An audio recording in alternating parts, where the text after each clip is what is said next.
Hello everyone, thank you for joining us this morning.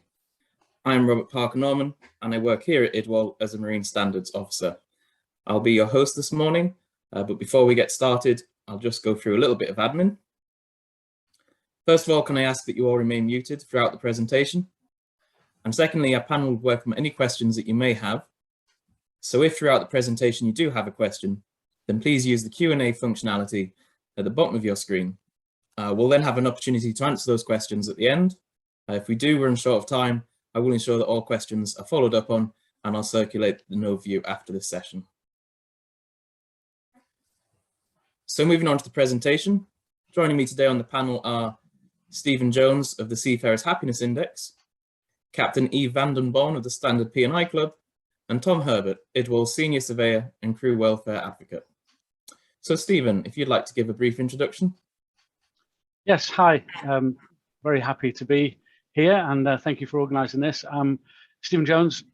As Robert says, I'm founder of the Seafarer's Happiness Index and work with the mission to seafarers on delivering this. I'm a former seafarer myself from a very long line of seafarers, and my career was based on seafaring.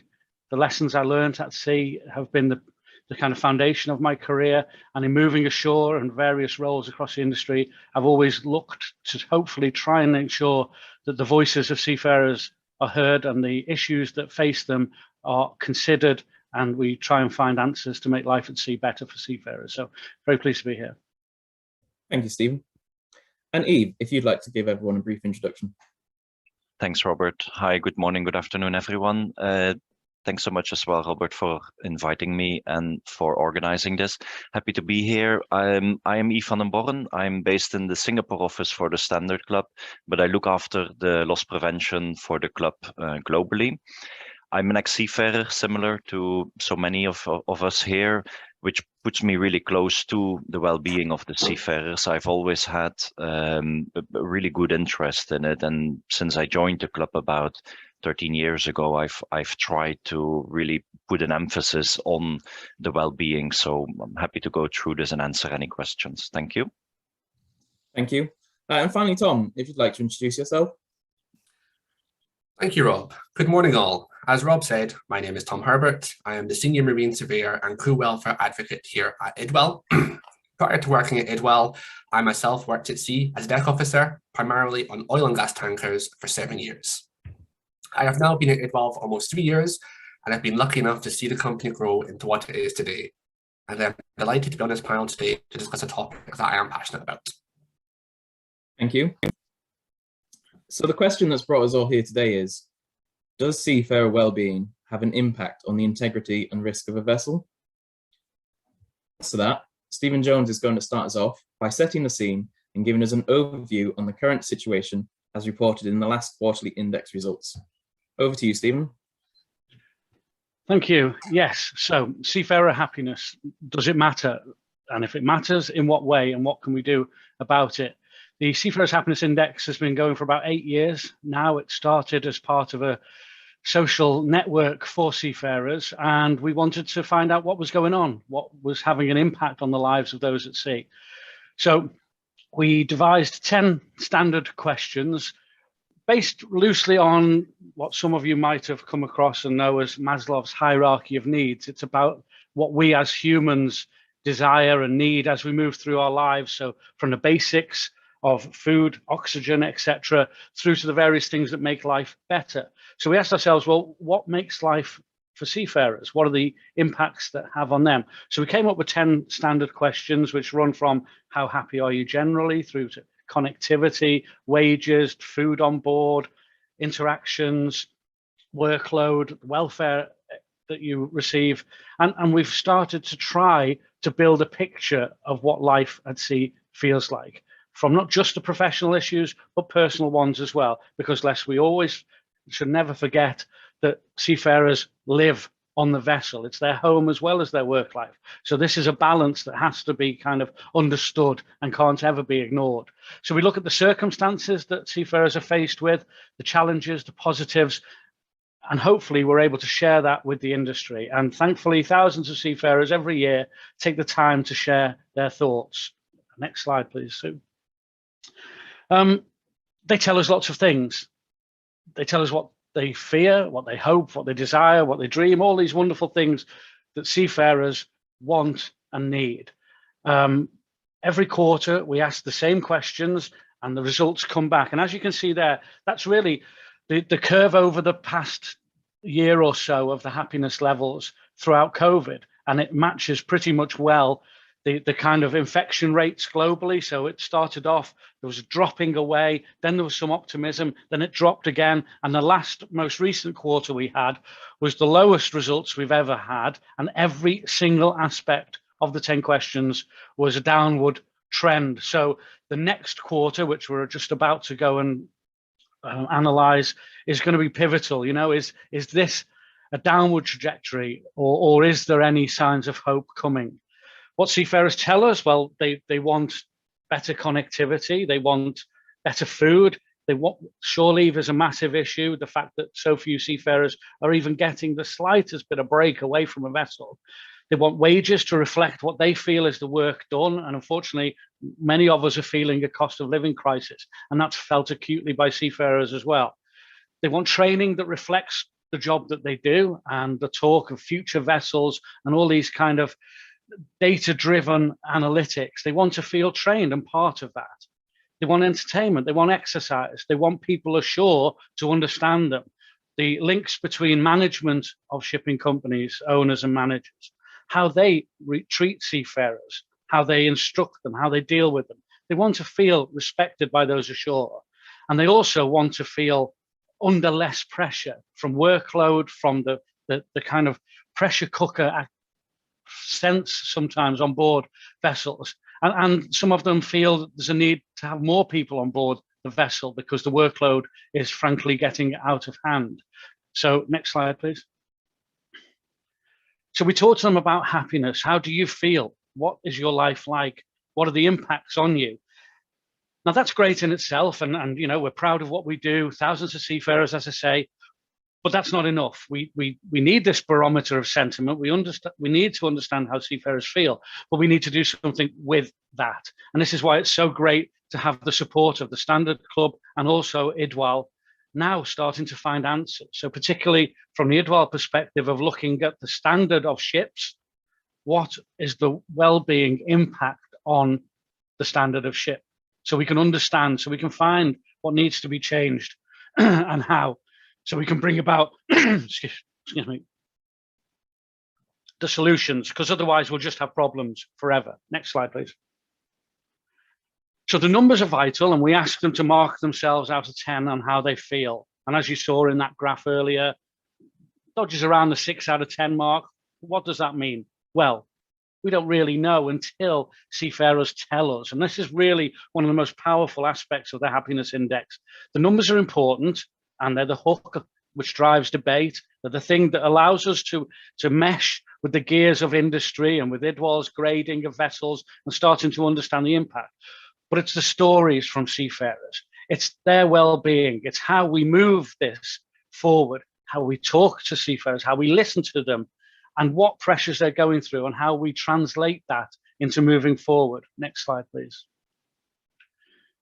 So this is obviously just a 5-minute, just slightly over, whistle-stop view of the happiness index. So you know it exists, so you can look to it and find things out. But this wider webinar is about how we bring those things together. The concerns for 2022, they're pretty obvious. War, tensions on board, COVID coming back again. What are the impacts of that? And then all of a sudden, from nowhere, we have something like monkeypox, which you'll understand in Bangladesh has now stopped seafarers going ashore, concerns over that. So this constant, the geopolitical wrinkles around the world are felt constantly by seafarers. And we need to listen to the seafarers to understand those, the implications of them, and what we can do about it. So I'm really pleased to be on this webinar, looking forward to lots of questions, and I'll hand you over to the next speaker. Thank you. Thanks, Stephen. It's a great insight. I think it only highlights just how much scope there is for welfare standards to be improved and how we can all work together to achieve that. So moving on to Eve, what is the Standard P&I Club's perspective on crew welfare then? Thanks, Robert. And really an interesting introduction from Stephen there, setting out all the issues that we are currently hearing from people on the ground. From the Standard Club side, we've been involved with the mission and the Seafarer Happiness Index for a couple of years now, and really happy to partner together with Edwal for this year on this. And it's interesting to see the feedback coming every quarter from the index. I had to laugh a little bit about, well, laugh, I don't know, or maybe cry, about the monkeypox comment. And I did go earlier into our claims record and had a quick look whether or not we've had any monkeypox claims in the last couple of months. I did find a stowaway monkey, and I did find a stevedore getting hit by a monkey, but I'm glad that at the moment we haven't had any monkeypox claims yet. I'm sure it may come at some point, and it really does highlight the issue that seafarers are raising about not being able to go ashore. And it seems in more and more ports now, the local authorities will find any reason to try and limit seafarers from going ashore, which is really sad. It is such an important aspect of the seafaring life. And I remember when I was at sea, at least in my junior years, I was able to go ashore in most ports and enjoy the local scenery and look around. Now, the main question is the well-being of seafarers affecting the risk on board of ships? I think so, yes, definitely. I think there are a lot of factors in the well-being that are playing a big role and that are increasing the risk on board if the seafarer is not happy. What are we doing on it from the Standard Club side? We have been involved in well-being for quite some time, actually. Well before the pandemic. In 2018, we put our Seafarer well-being guide together, in which we raised a number of guidance for the fitness of seafarers, on how to eat proper food, how to do the social well-being on board, and the mental well-being as well. We have published a couple of posters on the same topic. I believe that was in 2019 or 2020, which are really putting out the issues as well, and which can be put on board of the ships. Now, the pandemic has come, of course, and has put a spotlight on well-being, which is really good. It's one of the few positive things that have come out of the pandemic, and that's it has highlighted the issue of well-being on board. And we are seeing more and more companies doing more about well-being on board of ships. I mean, the internet connectivity is one of the items, of course, and more companies now, certainly with VSAT, are providing better connectivity to ships and to crews. And it's interesting as well to see that the new MLC changes that are going to get approved this month or next month will make it a requirement as well to provide connectivity on board of ships. It sadly doesn't say that it needs to be free, but at least it will become a requirement to provide internet. Now, talking about internet on board, I do like to always highlight the flip side of that. What we are seeing on board of ships is that crew are just simply disappearing into their cabins because they want to communicate with home. They want to see their baby. They want to know what is happening with their family, which is, of course, very important. And it helps the well-being of that seafarer, but it comes at a cost to the social cohesion on board of ships. And that is something that I feel there needs to be a balance, and ship owners need to find a way to improve that social cohesion on board of ships.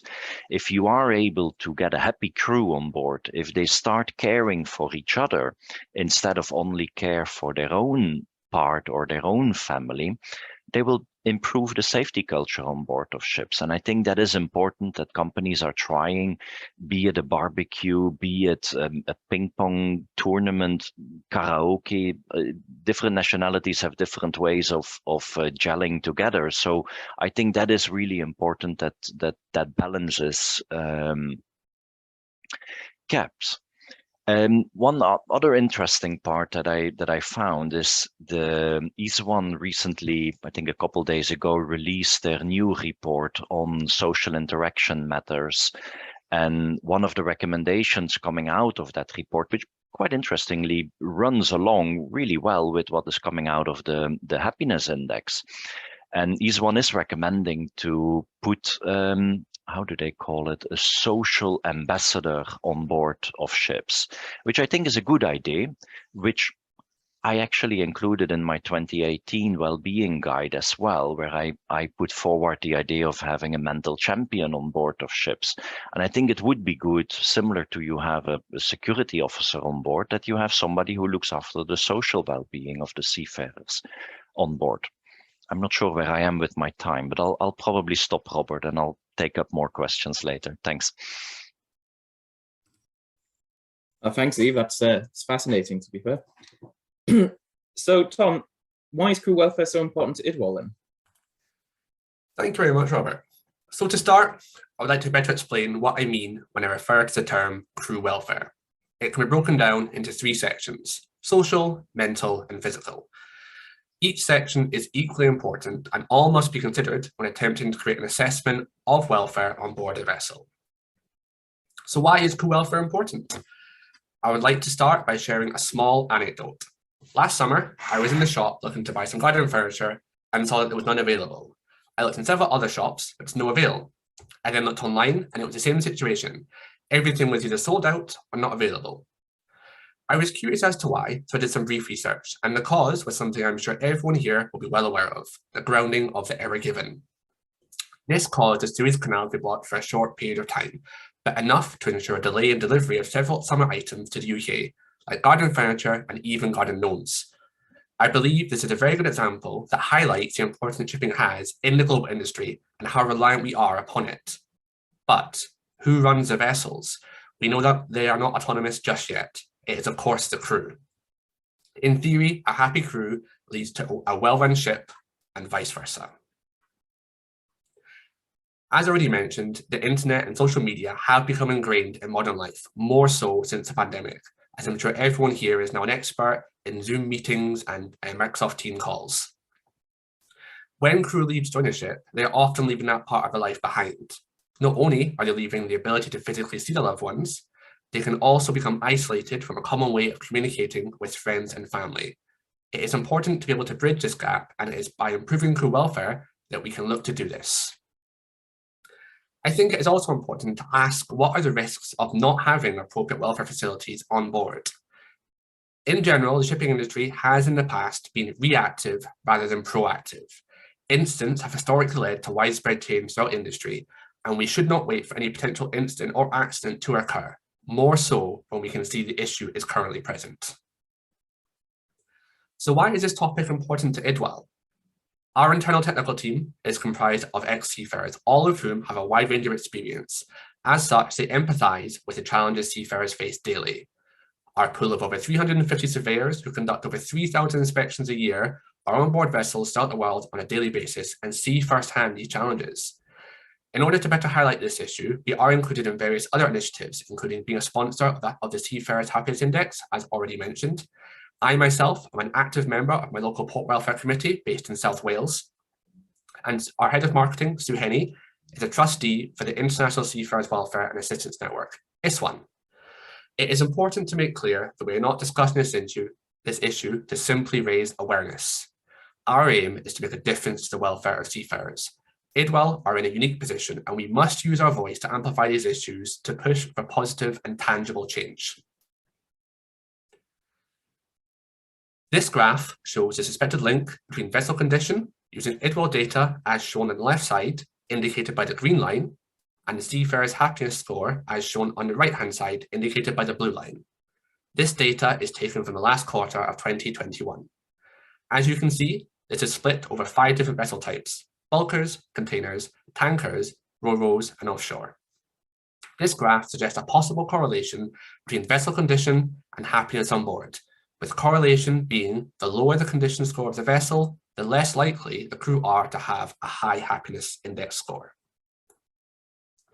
So, in order to develop further insight into this link between crew welfare and vessel condition, from May 2022, we have added a dedicated crew welfare section into our main checklist.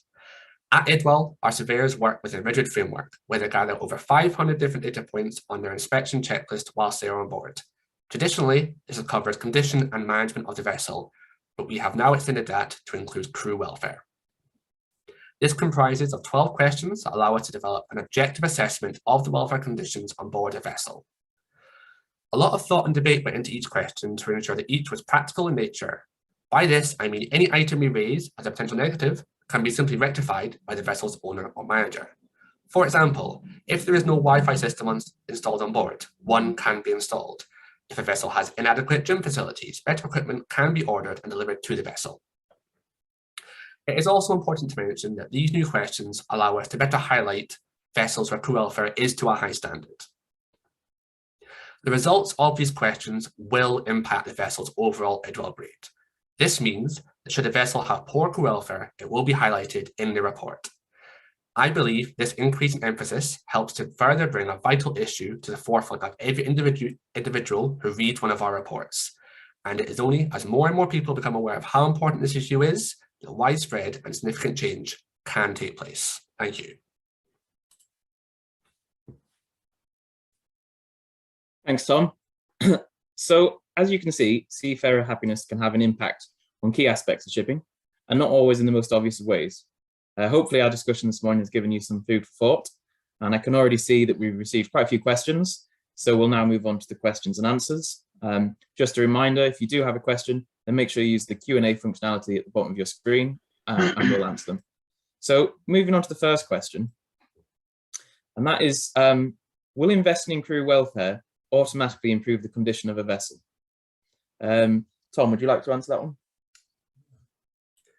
Of course, and this is a very good question. I think it's important to first highlight that when we state condition of a vessel, there's over 500 data points. So crew welfare 100% has an impact on that, but there are various other points that have an impact, such as condition of decks, condition of machinery, overhaul maintenance, condition of lube analysis, PMS condition. The list is almost endless. But I will say that with the introduction of these crew welfare questions, it allows us to get a better idea and look further into the link between vessel condition and crew welfare. Thanks, Tom. Does anyone else have any comments they want to bring on that one? Yeah, I'll have a quick go at that. You know, change is often slow. So will instantly a happy crew translate into a good ship? I don't honestly know. We suspect it will, and looking at the data from Idwell and our own kind of thoughts on how important seafarers are, then yes. But I'd look at it slightly differently. If you've got a lot of unhappy, dissatisfied, fatigued, you know, world-weary seafarers on board, your vessel could certainly get worse. So, you know, it's not always looking at the positive. There's a constant negative to all of this as well. So investing in crew, making sure that they have the best chance to do the job, to live well, to enjoy their career at sea is an important fundamental of this. Thank you. Robert, maybe just I add on to this. I echo the same comments as Tom and Stephen did. Welfare is one of many aspects that influence the condition on board. Improving the welfare will maybe not necessarily immediately improve the condition, but it's definitely a contributing factor to it. Yeah, no, that's a good point. On that, actually, Eve, one of the questions we've had is there a correlation between unhappy crew and safety and accidents? And have you any specific examples that you can think to mind? I had a look at that in our claims, actually, because I was expecting a question like that. It's really difficult in our claims to find back those statistics. The way we categorize claims does not always indicate how well-being is related to it. So we'll indicate this was a human error, for example, or this was caused by inadequate following of procedures. The causation then tends not to go far enough to be able to say this was an unhappy crew that was distracted on the bridge, that was not paying attention, and that then collided with a fishing boat or something like that. So what we are seeing from our claims side is, yes, we are getting more mental illness related claims. That is a clear indication from our claims. Most likely that will be as a result of COVID, associated with the lack of shore leave, etc. Suicides are an issue. It's not always that easy because it does not always get recorded as a suicide. It might become a missing at sea category, which is not the same. But that is an issue as well for seafarers. And what we are seeing this year, particularly so far, is an increase in anxiety of crew, and associated with that also repatriation of crew. Maybe they are trying to get home quicker because they don't want to stay on board, and because they are having issues with crew change. So maybe anxiety is helping them with that, or they really are having anxiety. Can I just jump in there as well? I mean, there's the obvious human angle to all of this, and whether it's retention of seafarers, whether it's, you know, in your own friendships, relationships, whatever, no one ever left a job because they were too happy. And so, you know, this is the reality that we're working. The human angle is so important and pivotal onto all of this. The issue of anxiety is really interesting. I did have a look, just a very quick look at the data we've had for the quarter that's coming. And there does seem to be this sense of associated kind of things around anxiety. And hearing that this is a wider issue, I had COVID myself a few months back. And one of the knock-on effects of that was I felt quite anxious afterwards. And so I don't know whether this is perhaps a long tail of COVID that is perhaps affecting people at sea as well. Hopefully, you know, we'll be able to explore that more in the quarter that's coming, but it does seem to be something of a ticking time bomb that's in seafaring at the moment. Yeah, no, that's very true. Just to point, we are running a little bit tight on time now. There's still plenty of questions. As I mentioned, any questions that aren't answered will get answered afterwards. So if you have got a question, you know, you do submit it. I think we've got time just for one more. And that is that it's been highlighted a couple of times this morning that Wi-Fi access on board does improve welfare, and also that's been made mandatory for all seafarers. So the question here is, does that negate the need for it to be in the IDWAL inspection reports at all, Tom? Absolutely not. I think with any welfare issue, whether it's based at sea, based ashore, it's a constant evolution. And while it is excellent news to see that this will be pushed forward and it's going to be mandatory to have internet access on board, like Eve mentioned, there's no indication of how much it's going to cost, and there's no indication of how effective that internet access will be. It's all well and good saying you have internet access, but if you can only access a WhatsApp message once a day in comparison to accessing social media, it's a very different environment. If you have to pay $25, $50 to access your 500 megabytes, suddenly seafarers are making the choice to send the money home, or do they use it to contact home? And that isn't a choice that they should be making in the first place. It's vital we ask this, and it's important to raise. We're not simply in the IDWAL checklist, we're not simply asking, does it have Wi-Fi? We're going further. We're asking the speed. Is it paid for? Is it free? That granularity in the question allows us to get a better concept of what the general consensus is behind the Wi-Fi on board. Yeah. If I could just add as well, I think, you know, when seafarers talk about connectivity, it's not just in its broadest sense. They talk about good quality, cost-effective connectivity. And as this becomes more of a compliance issue, then it's more important than ever that we're able to build this realistic picture of what the actual state of connectivity is on board and how the seafarers feel about it. So yeah, I think it's becoming even more of a key trigger issue. Yeah, no, that's so true. So as I say, I think we'll probably squeeze one more question in because there is quite a few that are coming in, struggling to keep up a little bit here.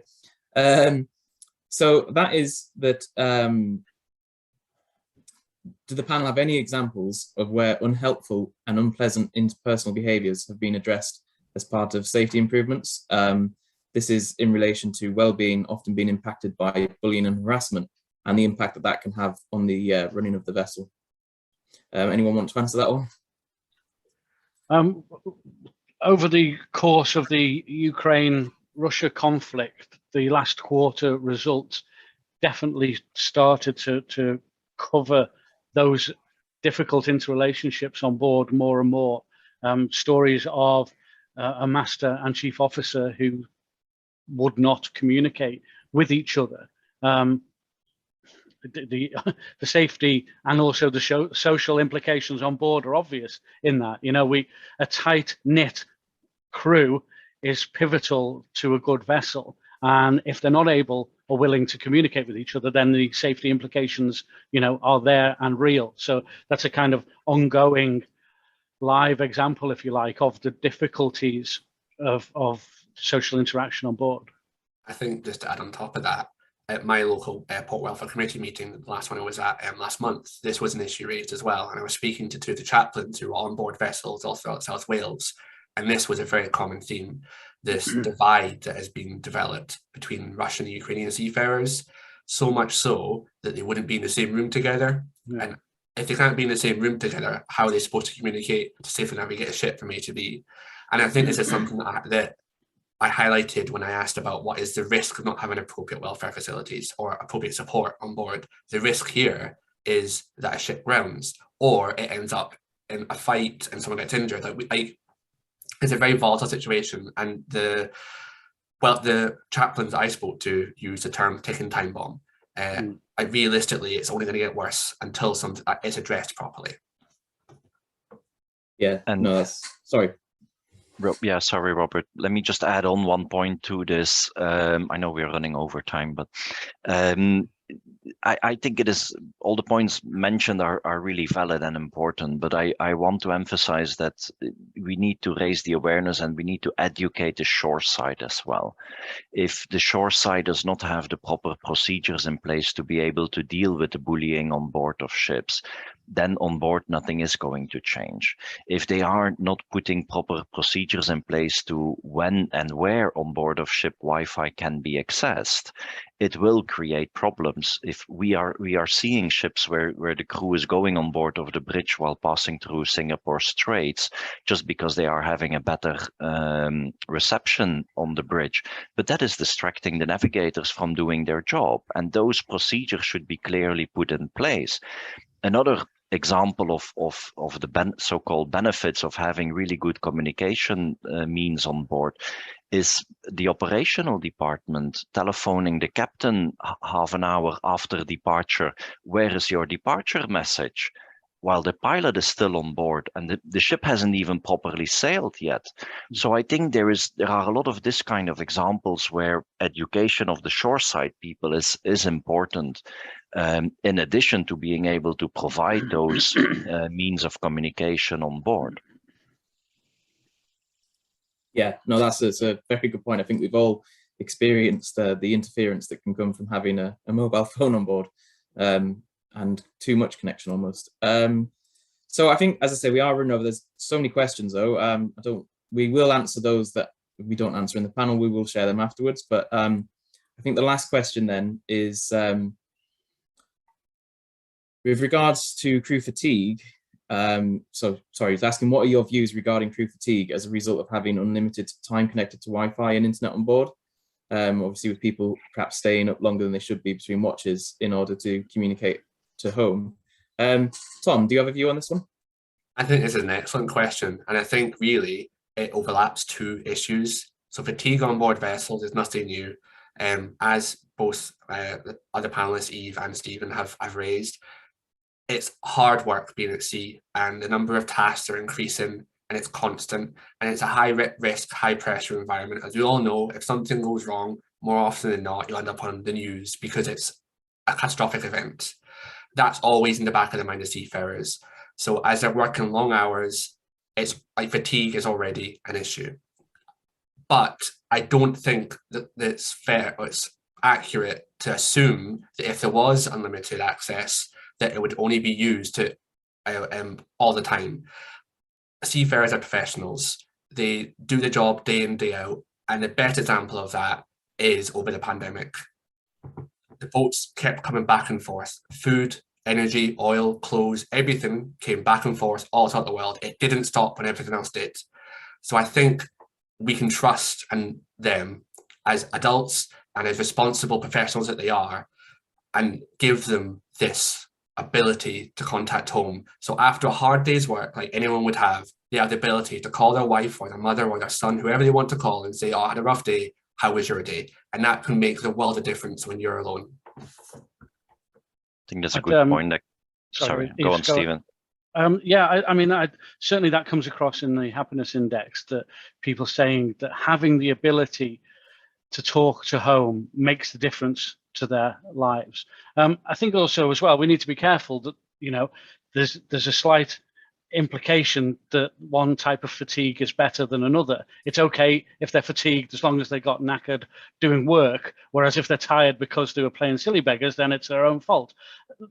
You know, I think we have to understand that fatigue seafarers are fatigue seafarers, whatever the reason, and that needs to be dealt with. And I think echoing Tom's excellent point is, you know, if you will trust a person with £100 million vessel, you should perhaps trust them with a mobile phone and Wi-Fi access. That's a good point, actually, Stephen. I was just going to add, I think it really is important that seafarers are able to communicate with their family. I think that is good. But again, in order to improve the social cohesion on board, there needs to be a system or an opportunity on board. If they are receiving bad news from their family, they need to have the means of talking with somebody on board of the ship about it, so that they are not going to stay in their cabin locked up and depressed about what is happening on board, or going to continue calling all the time. And similarly, after educating the shoreside people, can I educate the families as well, please? Yeah. Don't go and disturb seafarers on board just because the plumbing needs changing in the bathroom, or because they don't know how to make a transfer to somebody else on the bank. So quite a number of companies are putting support in place actually for families, where the family can call that shoreline first to get assistance with this kind of benign, simple things that should not get all the way to the seafarer on board. I'm in favor of having communication on board and with the family, absolutely. But I just feel that the social part on board, that cohesion is really important to get your crew happy on board, and then the safety of the ship. Yeah, no, some good points. I'm afraid I am going to have to shut the discussion down now, though. And so we are coming towards the end of our time together, run over a little bit, so I do apologise for that. As I did mention, though, we will circulate an overview of all questions and answers. So if we didn't answer your questions this morning, and there are quite a few that we didn't get around to, I'm afraid, then we will get back to you. So all that remains is for me to thank the panel for their valuable time and insights this morning. And I'd also like to thank you all for attending. We really do appreciate it. So please do take care, and we look forward to seeing you again soon. Thank you. Thanks, everyone. Thank you, everyone. Thanks, everyone. Bye.